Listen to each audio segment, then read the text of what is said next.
Olha só que interessante. Nesse episódio, nós vamos explorar uma possibilidade totalmente permitida pelas leis da física, cujo o realizar nos permitiria nada a menos do que saber tudo. Nos permitiria saber qualquer coisa que já aconteceu neste mundo.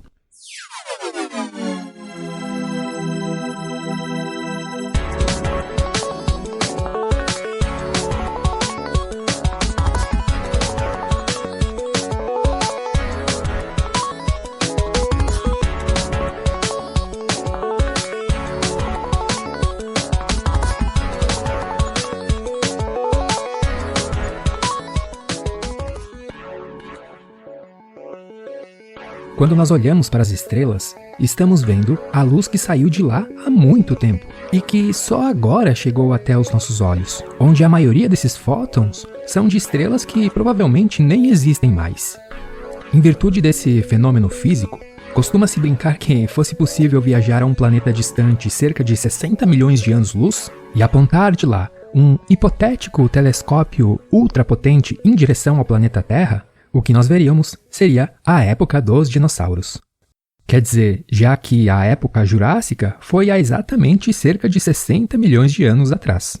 Isso não é apenas uma brincadeira da imaginação, é algo fisicamente verdadeiro. Mas, é claro, 60 milhões de anos-luz ainda está muito além da nossa capacidade tecnológica atual. Mas e se, quem sabe, nós pensássemos em apenas 30 anos-luz de distância? Viajando a cerca de 30 anos-luz de distância, supondo que você tenha mais ou menos essa idade, você poderia assistir ao seu próprio nascimento, a épocas da sua infância e a tudo mais que aconteceu com você. É nesse sentido que você pode entender que a luz é a memória do universo. E é nesse momento que você deve se espantar ao perceber que tudo, exatamente tudo o que já aconteceu, está gravado em formato de ondas luminosas.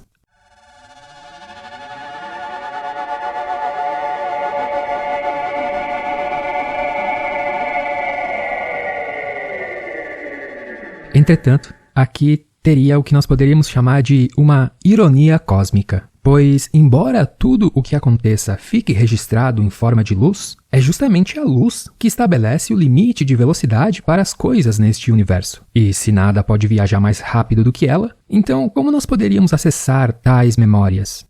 É claro que nós conseguimos acessar as memórias em formato de luz, que vêm até nós de longe, mas não as das coisas que acontecem aqui no planeta Terra, por exemplo, das coisas que estão próximas, que talvez sejam as que mais nos interessem, pois o que está acontecendo com você nesse exato momento está sendo refletido para longe de você em formato de memória luminosa a 300 mil quilômetros por segundo. No entanto, se algum dia for possível os famosos buracos de minhoca, cuja dobra do espaço sobre si mesmo possibilitaria atravessar regiões muito distantes mais rápido do que a luz, captando a memória de qualquer coisa que já aconteceu. Vale lembrar que os buracos de minhoca são matematicamente possíveis, e quem sabe também fisicamente.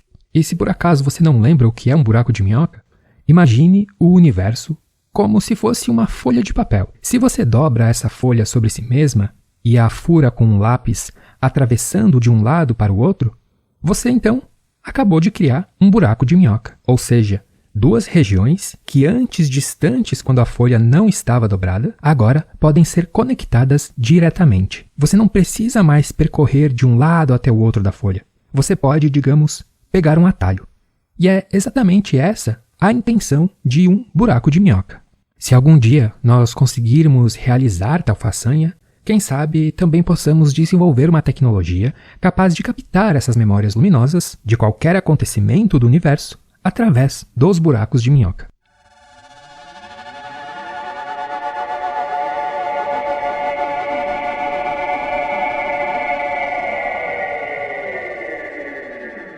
Pensa só, o ano é 2500. O seu tataraneto abre a internet e decide dar uma olhadinha como foi que o seu tataravô conheceu a sua tataravó. Ou digamos, ele poderia ter interesses mais voltados para a ciência e aí, quem sabe, decidir assistir em velocidade superacelerada os milhões de anos de vida de uma estrela, desde o seu nascimento, a partir das belas nebulosas, até a sua implosão, que pode findar em um buraco negro. Ou ele poderia, inclusive, assistir à própria evolução do universo desde que há luz. As possibilidades são infinitas. Nós poderíamos saber como a vida biológica surgiu, como os primeiros humanos viveram, ou por que os egípcios foram uma sociedade tão avançada.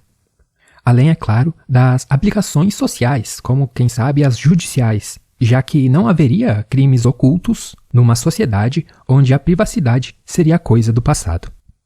E aqui te pergunto, você chegou a pensar em alguma outra utilidade que uma tecnologia tipo essa poderia ter? Me conta aí nos comentários e quem sabe a gente pode conversar sobre ela.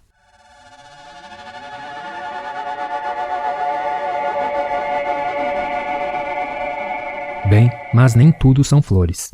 Pois, embora, por um lado, talvez nunca houve privacidade, já que o que você faz agora mesmo e tudo o que você já fez está sendo armazenado em padrões ondulatórios de luz. Por outro lado, você poderia muito bem perguntar o seguinte: e se eu simplesmente fechar a janela? Quer dizer, o que você deve se perguntar agora é, bem, se a luz é a memória do universo, quando ela se choca com a matéria, essa memória não é perdida? Por exemplo, você provavelmente está agora em um ambiente fechado. Se você fechar a janela desse ambiente, a luz presente ficará, por assim dizer, presa dentro desse cômodo, refletindo e sendo absorvida pelas paredes. Isso levanta uma questão curiosa. Será que se nós estudássemos essas paredes daqui a alguns anos, nós conseguiríamos reconstruir as imagens que a luz projetou ali, a partir dos rastros que ela deixou ao ser absorvida? Embora isso pareça coisa de ficção científica, o físico Freeman Dyson chegou a explorar algo parecido em termos teóricos. Ele investigava se seria possível recuperar o que ele chamava de ecos de fótons refletidos em superfícies distantes de outras regiões do universo. O que eu quero dizer aqui, em outras palavras, é que, enquanto, por um lado, a luz é sim a memória do universo, já que ela carrega a história de tudo o que já foi iluminado, e isso vale até para o que nós chamamos de escuridão, já que existem frequências invisíveis, como o infravermelho ou o ultravioleta, por exemplo. Por outro lado, ela talvez seja uma memória frágil, já que talvez possa ser apagada ao menor contato com a matéria. Ou será que, mesmo quando a luz se choca com a matéria, a memória, quem sabe, não permaneça ali, porém apenas codificada em outra forma? Pois quando a luz se choca com alguma coisa, ela provoca um efeito nessa coisa. Então, quem sabe, mesmo quando a luz é absorvida por um material, seja possível reconstruir a memória original a partir do padrão de absorção. Segundo os princípios da mecânica quântica e da termodinâmica, há um grande debate sobre se a informação realmente pode ser perdida neste universo, pois o princípio da conservação da informação quântica, uma ideia aceita por boa parte dos físicos, sugere que a informação nunca é realmente destruída, mas apenas codificada em outras formas mais complexas. Por exemplo, quando um fóton é absorvido por uma molécula, ele muda a energia dessa molécula de alguma maneira. Isso significa que aquela interação deixou um rastro mesmo que nanoscópico. Então, olha só que interessante, por exemplo, lembra da famosa Biblioteca de Alexandria e todos os seus livros queimados? Bem, talvez algum dia seja possível reconstruir o conhecimento neles contido. Quando um livro é queimado, a informação aparenta ter sido perdida. Mas os gases, a fuligem e a energia térmica produzidas ainda contêm os traços específicos daquilo que no livro existia. Ou seja, talvez a informação não seja destruída, mas apenas transformada.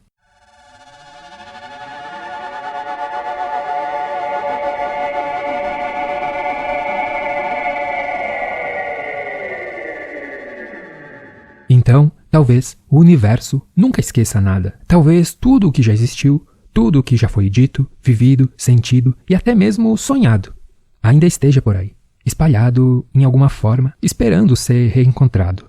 Talvez as paredes ao nosso redor carreguem ecos invisíveis da nossa presença. Quer dizer, essa memória luminosa, mesmo quando absorvida, apenas, digamos, muda de roupa. É claro, hoje isso não passa de uma especulação, mas lembre-se, toda grande descoberta algum dia já foi devaneio.